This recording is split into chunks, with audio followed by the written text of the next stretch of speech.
Okay, welcome everyone to 10 Ways to Improve Your LinkedIn Posts. My name is Sue Elson.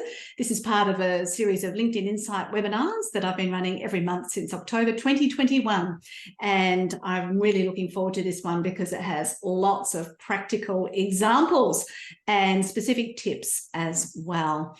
So for those of you who haven't already followed me, you can scan that little QR code there and connect with me on LinkedIn, YouTube, my LinkedIn page, Facebook, Twitter, Instagram, Threads, TikTok, Twitter. Oh yeah, I've already mentioned that one. The newsletter that I post once a month, which summarizes everything I've shared during the month.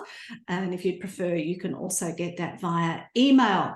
So I would love to know where you're all from. So if you're signed into LinkedIn at the moment on the laptop or desktop version, you can click on About Your Profile from the More button. So where it says More about this profile, you can find the year that you joined LinkedIn.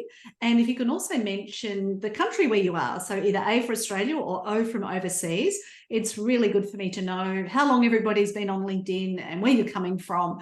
And it's just a bit more interesting than just saying your location. But what I'd also like you to do as you listen to this webinar is to think about 3 things you can do within 3 hours. Now, they say that if you go to an event and you don't do anything within 72 hours, that's 3 days, you probably won't do anything at all. But I figure, look, there's lots of really quick wins on this session. So let's think about 3 things you can do within 3 hours. Thanks, Julie. You've been here since 2014 on LinkedIn. Well done. March 2010 for Felicity. Well done. And I'll see some more of those come through as we go through the slides.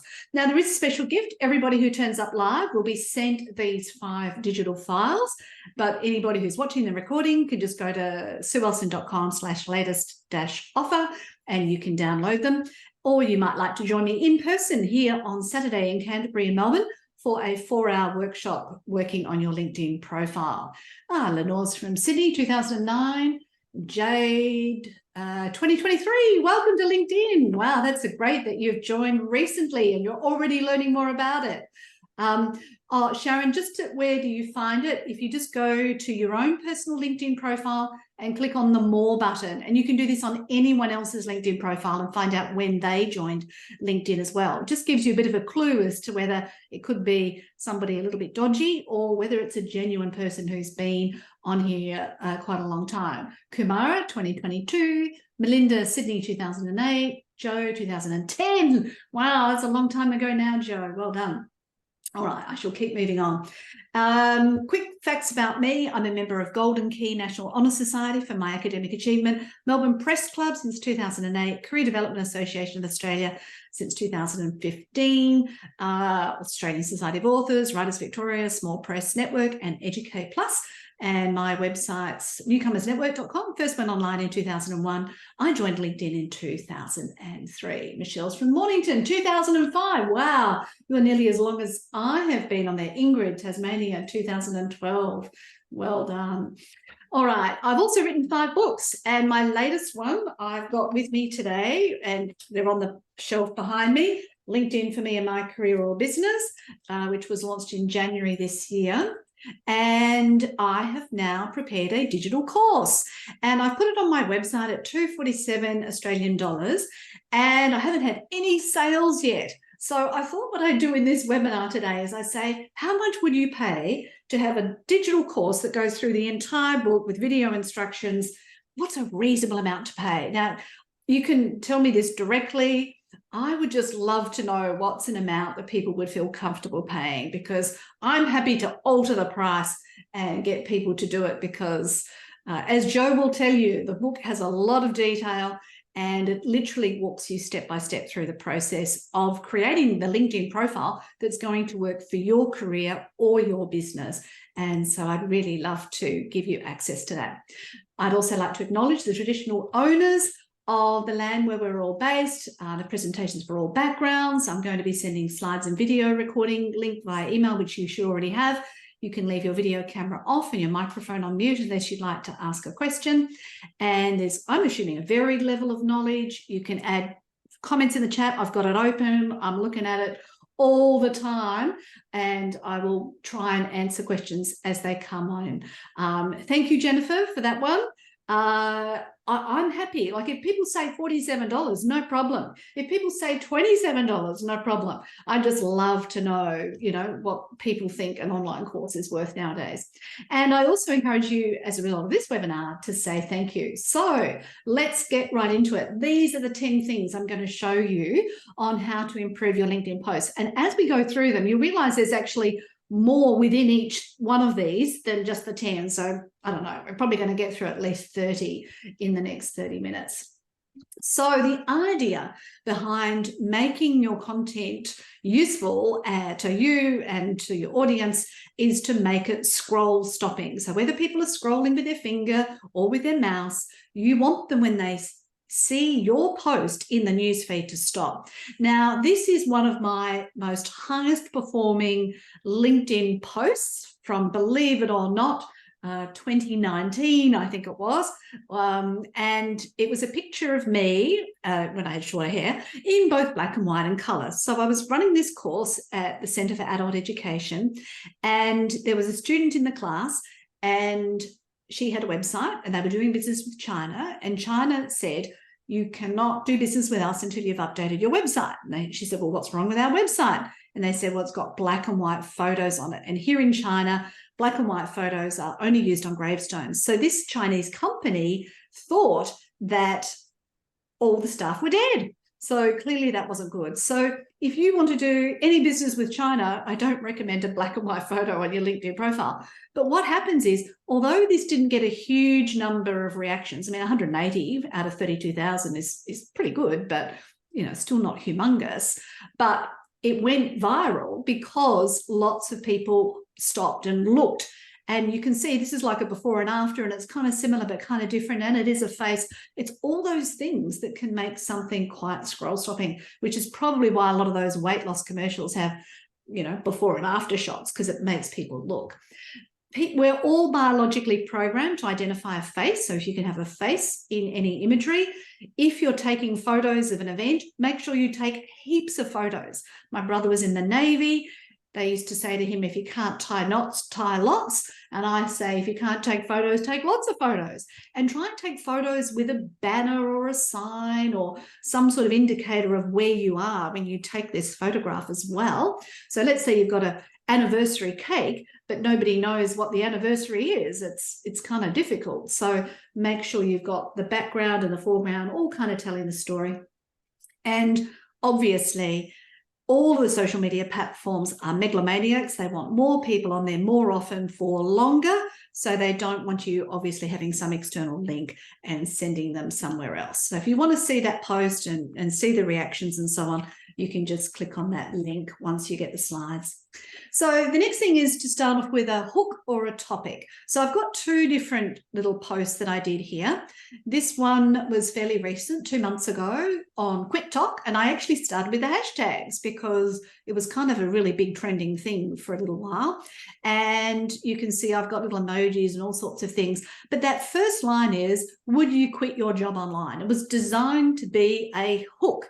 And so that's one way to do it. And another way to do it, I work with a lot of schools and they have lots of different topics that they're talking about. 1 minute might be sports, next minute might be alumni, next minute will be community development, next minute will be principal's message. So what you can do at the beginning of a post is you can use capital letters. And I normally just put that little / so that people know that this is the topic of this particular post. Now, this free graduation one was obviously a story about me having my university degree reissued, or a certificate reissued, in my maiden name, not my married name. But I thought it would be an interesting topic and it might make people think. So that's why, again, I put it in capital letters. Now, in the old days of the internet, capital letters were classified as shouting. So I don't recommend you use capital letters a lot. But if it's just to sort of emphasize that beginning, and if you do lots of different topics in your content, it can be a great way to sort of identify it. However, regardless of whether you use capitals or you use hashtags or you use a question or you use anything else, that first line, like every good publisher knows, needs to be interesting. And it can be a personal piece of content on LinkedIn, but I don't recommend holidays and terrible things that have happened in your family. but personal stories can work quite well, but they still need to be on professional content. I remember watching somebody who put a video up about how they broke up with their boyfriend and they spent the weekend drinking alcohol, and they put this on LinkedIn. I couldn't believe it was some years ago now, but definitely I do not recommend that type of content. And again, if you click on those links, that will take you to those 2 posts. The next one is simple or emotive language. Now, this is one of my favorite pieces of content that I put on LinkedIn. It's an article that I wrote about paying job candidates for interviews, because I've worked on both sides of the fence as a recruiter and a decision maker in an organisation, as well as a candidate looking for a job, and also supporting candidates who are looking for work. And what annoys the life out of me is candidates who are forced to go through these ridiculous recruitment practices, 7 interviews and, 4 online and multiple visits and assessments and all this kind of stuff. Meanwhile, they're not being paid for their time. And the way I see it, when I was taught how to recruit, the selection process of who you would even get in for an interview, I would never consider a short list of more than 6 people, and I would never consider interviewing more than 3 people. But my own son went to a job interview for a part-time receptionist position with 14 other candidates. Now that proves to me they have terrible recruitment practices. So anyway, I wrote this article, a bit tongue-in-cheek in some respects. Well, why don't we start paying job candidates for interview? Now, this one still performs really, really well for me. It got found by some people who work at Google. They contacted me. I was interviewed by Google about how they could implement this process at Google. It was an amazing piece of content, but I really wanted to stimulate a discussion about, if you were going to have to pay for every job candidate for their interviews, then you might improve your recruitment practices. And I wasn't talking about mega money. I'm talking about some sort of token gift voucher for the local supermarket. But it was really important, and it's done very, very well for me. But if you're writing an actual post, you've got to write it for the capability of a 12-year-old, and some politicians are very good at that type of language. Short sentences, but not always just 1 word and 3 words and 4 words. I mean, that makes you look a bit idiotic, but basically 1 sentence is 1 paragraph. Put lots of white space in there to make it mobile phone friendly and to make it much easier to read, and think about the purpose behind that content. I don't believe in triggering people. I don't believe in upsetting people. I will never name and shame people, but I try and use some words that are classified as hypnotic to encourage an emotional response, to get people to think about it. In this one, let's have a conversation. It's time. That's, designed to be a bit of a call to action as well, and provide evidence to support you. So here in this piece, I actually referenced articles from other people who'd also talked about paying job candidates for interviews. The next one is to add value and keep people on LinkedIn. So this one, I had a bit of a field day with all of my tips, and this has been one of my highest performing posts for the year, this last 365 days. And it was very self-contained, and it gave immediate value. I uploaded the video that I had appeared on Today Extra on Channel 9 National Australian Television, and so people could watch the video without having to go over to YouTube or any other platform. It gave people lots of immediate value. Now, with videos that you upload into LinkedIn, you can do automatic captions. You can also edit those captions once, and alternatively, I put all my video content on YouTube first, then I edit the subtitles, I download the SRT file, so that means I can then upload it when I'm sharing it through the other channels, which means it's already been edited and I don't have to re-edit it in each platform. So that one's had over 27,000 views. Now, you might say, well, your previous one had 32,000 views. All of the creators on LinkedIn will tell you we do not get as much traffic on our content as we used to, but this one has still performed very, very well. Only had 3 hashtags, and I'll talk more about that later.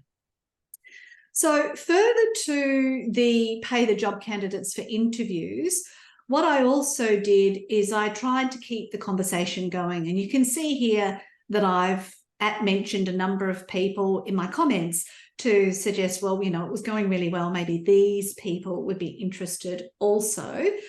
LinkedIn has specifically told me as a content creator that they want content that is engaging. And this was obviously a piece that was engaging, and they prefer professional content.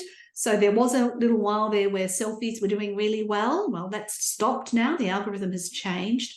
And anything that generates a discussion. So this is obviously the fact that it's still performing all this time after I wrote it says something. You do need to consider discussing topics that haven't been discussed before. So if you're on top of some new trend, go for that. And make sure that you respond to any comments as soon as you can after they come in and you're notified of them. Give lengthy responses and make the comments relevant to what the person has actually said as well. So please don't just use ChatGPT to write something up in there for you. I noticed you tagged people in your comments. Is this okay practice? I haven't had an issue with it. I do tag within the post as well as sometimes within the comments, usually just within the post. But because this post, that paying job candidates, got a lot of interest, I don't like editing a post. So if I think about tagging someone else later, that's why I'll tag them in the comments instead. Great question there, Julie. Thank you. So a brand aligned tone.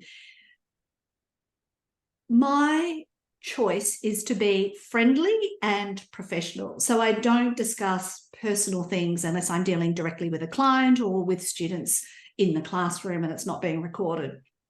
So I don't recommend really personal information. But if that's your style and that's the way you want to roll, that's entirely your choice. But if 1 minute you're extremely personal, the next minute you're terribly dry, people can get very confused. So you've got to think about what that is. I also write poetry. I would love to see more artists, musicians, creatives on LinkedIn and sharing their beautiful creations. I don't believe I see enough of it. I would love to see more of them active on LinkedIn, because wouldn't it make it just such a much more interesting platform? Professional art, I'm not talking about your kids painting from kindergarten or something like that. But yeah, I would really love to see more beautiful things on the platform. And don't just put something up that's clickbaity, that you're fishing for some level of engagement. It looks disingenuous.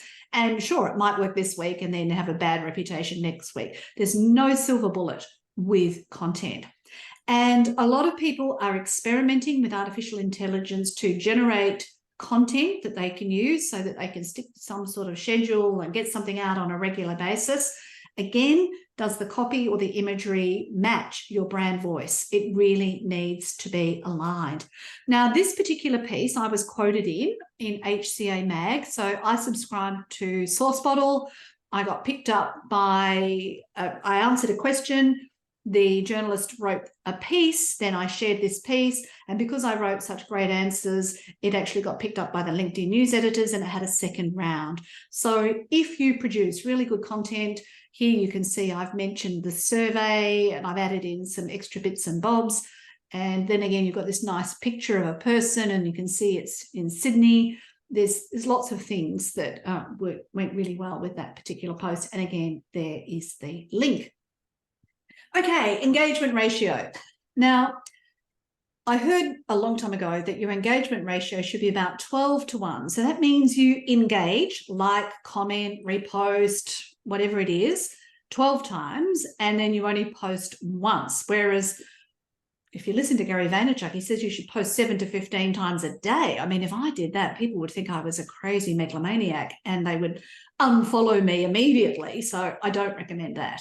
But you can get just as much, if not more, value from supporting other people's content and engaging with it. Now, you can set it up by clicking the grey notification bell on people's LinkedIn profiles or on their company pages, or you can bookmark their profiles or their company pages. And then once a week, spend 10 minutes clicking on opening up all the links and engaging with their content. This would be fantastic for your CEO, for your key stakeholders, for people whose work you love.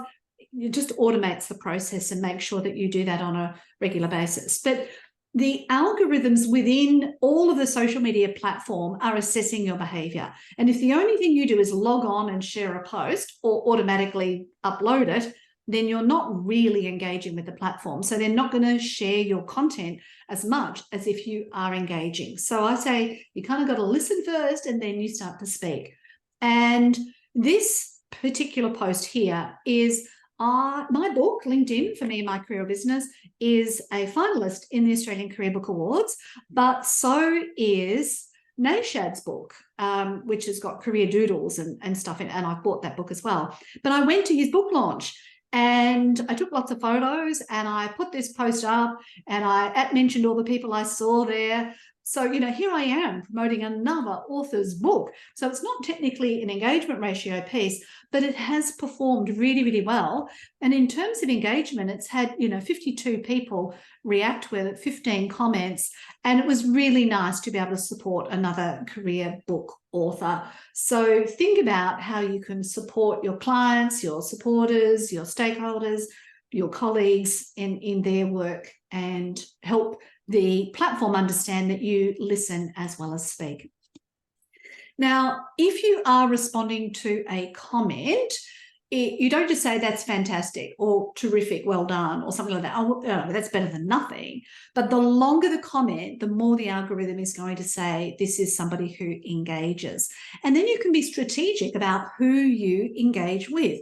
So I have clicked the notification bell on LinkedIn News Australia because obviously I want to know what LinkedIn is sharing because I specialize in LinkedIn. And then I can participate in a poll. And then here I actually wrote quite a personal comment about avoiding some colour, but I wanted people to know this is really me responding. This is definitely not an AI response. So that was, that got quite a lot of interest as well. Jennifer's mentioned, I'm interested in promoting other authors' works too, not just my own. Very good idea to take the photos in an event. What is the ratio of your stuff to other stuff? To be honest, Jennifer, I haven't measured it, but I do try whenever I'm scrolling through the news feed to engage with something every time I'm logged on. So at least once a day, I try and do something.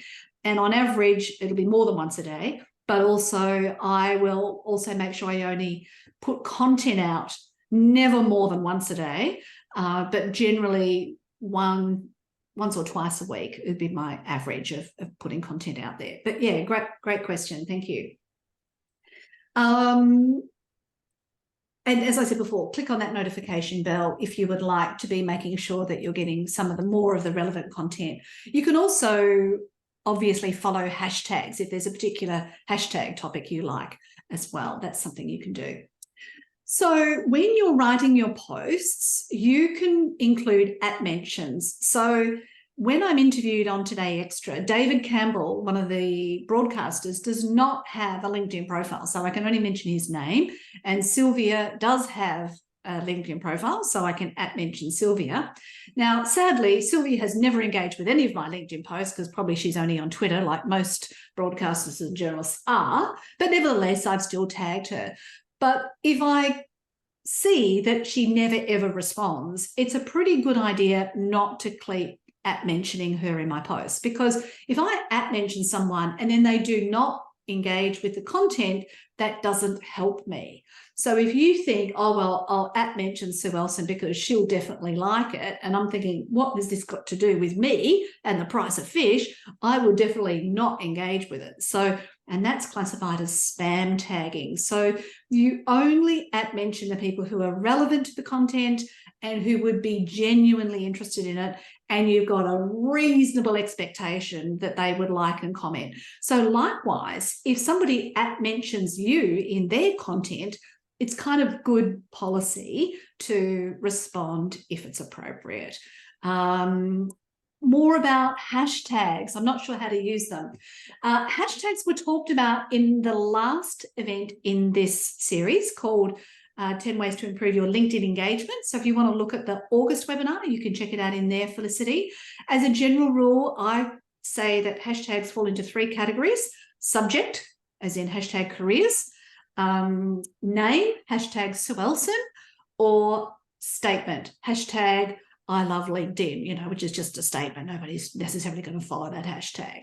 So as a general rule, no more than 3 to 5 hashtags. And I put hashtag Sue Ellson on all of mine because there's not that many Sue Elsons and not many posting. So I want people, if they see my content, just be able to click on that hashtag and see the other stuff that I've done. So as a general policy, I always put that in. Also, if you've turned on creator mode on your LinkedIn profile and you've picked 5 hashtags that you're going to talk to, the more often you can use those 5 hashtags in your content, the better that is as well. Now here, every time I go on Channel 9, I ask them for the video recording of my segment, and they've been very generous in giving that to me. But here what I did is I found out I was on the 9Now website. So instead of putting the link to my own YouTube channel, I actually put the link to 9Now because they're the original owners of the content. So wherever I can find the original owner of the content, I will always link to that rather than reproduce content of my own, because I do want to give credit to the original publisher. Is there a downside to becoming a creator on LinkedIn, and are you required to post more frequently? I don't recommend it for people who are in what you would classify as a regular job and they're not going to be producing content on a regular basis. It really is designed for people who do want to be sharing content more frequently. And I love the fact that as a creator, I can set up a newsletter, and then every time someone connects with me, they're invited to subscribe to my newsletter. So for me, that's fantastic. But if you don't want to be out there and putting up content, you probably don't really need to turn it on. And I don't use LinkedIn Lives because I've got to use a third-party software, and that's another feature of it. And are you required to post more frequently? Well, again, I guess there's some sort of expectation that you could, but I try and make sure that I just encourage everybody to post once a week if they're going to be active on a platform. So that would be as 52 times a year. If you batch produce your content, it shouldn't take a huge amount of effort. Okay, the last one in my tip is keep a list of your links. So particularly if you're part of an organization, some people spend hours and hours doing analysis of their content. Well, the good news is if you just click on that link, you can see the last 90 days of all of your posts that you've put on your personal LinkedIn profile. And there's a different link for obviously company pages. But if you've got your own spreadsheet and you put the date, the topic, the link to the post, who created it, whether you're notified employees the date, and you just write in all of these in reverse date order, you can say at the end of the month, right, I put in 4 posts for the week, for the month. Terrific. So you've got an automatic stat there. But let's say in 12 months' time, you want to say, well, it's just gone Are You OK Day here in Australia. What did we do last year for Are You OK Day? You can just look at your spreadsheet, click on the link, see what you did and reuse it again. So this is why I like to keep links. So this spreadsheet will be something that you'll get as a result of turning up live, or it's available in that latest offer I mentioned before. And what I also do in my blog posts is at the bottom of my blog posts on my website, which I believe is the #1 spot to publish content, is I say where I shared it. So I shared that content on my Facebook page, Google, LinkedIn profile, LinkedIn page, and Twitter. So I put the links to all the social media posts at the bottom of my post on my website. So when the Google robot comes in and looks at that blog post, it sees that I've shared it online, and it gives me those out links and does all that SEO kind of stuff as well. So what are your 3 things? Anybody want to pop in the chat what they're going to do as a result of this? It can make you accountable. It can be a good reminder for the other people in the webinar as to what was useful. I do copy paste some of the bits and bobs here into the blog post of this webinar so that other people can see some of the things that people suggested. I don't put names with it, of course, but it just gives people clues as to how they could reuse the content. Here's a list of all of the webinars in this series. So you can look at these without logging in, without anybody knowing that you've watched it. and as often as you like.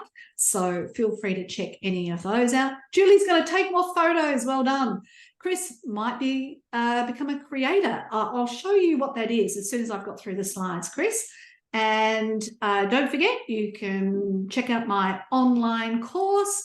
You can subscribe to all of my social media channels. I'm up to 289 subscribers on YouTube. I'm super excited by that because it's, only taken about 10 years on YouTube to get to that, but I've at least got a few more there now. And I am starting to produce some short form content on YouTube as well. So if you don't want to listen for half an hour, one of my videos, shorts videos, had 73,000 views on YouTube, which is kind of exciting. The special gift, these files will be coming to you if you've turned up live, and you're welcome to come along on Saturday to the live event for a maximum of 4 people. You can check out my books, lots of extra resources on my website, and this will be where this content is on my website as well. And if you'd like to write a Google review, a Facebook review, an online review, or follow my socials, it's any one of those QR codes. So I keep these stats on all of my presentations so I can see them going up. The reason I ask for Facebook reviews is I use Bing as my search engine because it has search and chat functionality, because it's got OpenAI, ChatGPT in Bing, because Microsoft owns it and they purchase it. It's super exciting. So I'm after Facebook reviews. So if you're on there, that would be super helpful as well. So I'll show you creator mode and then I'll come back into these other questions. So thank you if you're leaving us, because we're at the 30-minute mark. And here is creator mode. So when you see your LinkedIn profile, I presume you can all still see. I'll just make sure I've still got screen share turned on. Share screen. Okay, let's go back. Just make sure you're sharing. Okay, so here I am on my LinkedIn profile. And as you scroll down, you'll see this section called resources, and you'll see creator mode, and that is where you turn it on. And you need to pick these 5 hashtags that you're going to talk about, and then you get these additional creator tools: collaborative articles, LinkedIn Live, audio events, newsletters. That's the one I use and love. And then there's also this little piece of code to invite people to follow you. So what it will also do on your LinkedIn profile is your big blue button will no longer be a connect button, it'll be a follow button. So when people try and connect with you, they'll say, oh, I couldn't connect with you, there was only a follow button.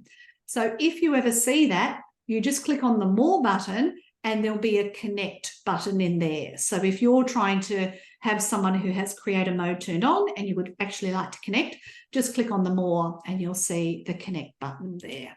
Okay, so collaborative articles are generated by LinkedIn's artificial intelligence, and you can engage with them. Quite frankly, I have enough trouble engaging with people. I've decided I'm not going to engage with computers as well. I'd rather build my relationships with actual people and people who I've already met or engaged with up until now. That's a personal choice of mine.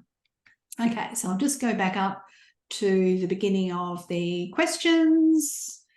Chris, right, Narelle, sorry. Take more photos, include 3 to 5 hashtags, and engage and comment on others' posts. Well done, Narelle. Congratulations. Like to hear more about saving a video to an SRT file. Okay, Ingrid. Wow, this is a tricky question for you. So I'll just go into my YouTube channel and sorry, the chat box has got in my way over here. Okay, so here is, yikes, all these different things are popping up on my screen. Not sure. Go away. Okay, your channel. Okay, so here are my videos on my channel, and this is the one I put up 9 days ago, nearly had 200 views. And if I choose to edit my video, over here on the left are the subtitles that were automatically generated by YouTube. So once I've got these subtitles, I go in and I edit them, and I make sure they spell Sue Ellison correctly, because they normally call me Sir Wilson, which is obviously my Australian accent. The American artificial intelligence can't understand what I'm saying. So you can edit it as text, and you can see all the text. It's a bit easier to sometimes do that. And I check all the spelling. And then I copy that and put it in the description of the video. But after I've published it, I just don't want to save the changes. Discard the changes. So now that I've got the videos, I can click on these 3 dots and I can choose download and then download SRT. And that's the SRT file. And so it'll be called captions.srt. So I save that with my video. And then when I upload my videos into social media channels, I can upload that captions file at the same time. So hopefully that helps. Ingrid? Lenore is going to write a post featuring a job I'm currently working on. Woohoo! That'll be a really interesting one. Thank you for sharing, Lenore. Jennifer, I'll include links to others related posts sometimes using the @ if related and use more of my business event pictures. Good on you, Jennifer. That's a great idea. Ingrid, we'll consider doing a monthly webinar and we'll look at creator mode. Excellent. Merrin said great content. High value. We'll leave you a review. Thank you, Ingrid. Yes, that was helpful. Thank you as well. So I will stop sharing. And if anybody wants to unmute, make a comment, ask a question, raise their hand, whatever you like, I'm here and available. And as I said, the recording will be available also. So is there anybody who would like to say anything else whilst we're still recording? And otherwise, I will turn off the recording and let it open up directly without recording. Thanks, Sue. Great content and very practical. Oh my goodness, I am all about practical content. I go to between 1 and 4 events every week, and that's to keep myself up to date. And when you go to so many events, you get very tired of people who spend half an hour telling you nothing. Like, it just drives you nuts. So I like to make sure every single thing I say adds some kind of value. No fluff. Yes, Jennifer, that's the right thing. Really important to do that. And thank you for your amazing Authorpreneur Summit last Friday. And I've already appeared on Matty Dalrymple's podcast. So I tell you what, that was amazing. So all good. Thanks, Jo. That's good. You're welcome. And yeah, I hope to see you again. Yeah, no, I'd be happy to join in. It's really good. All right, I might turn the recording off. Thank you to those of you who are leaving us now, and then I will just open the floor so it's unrecorded.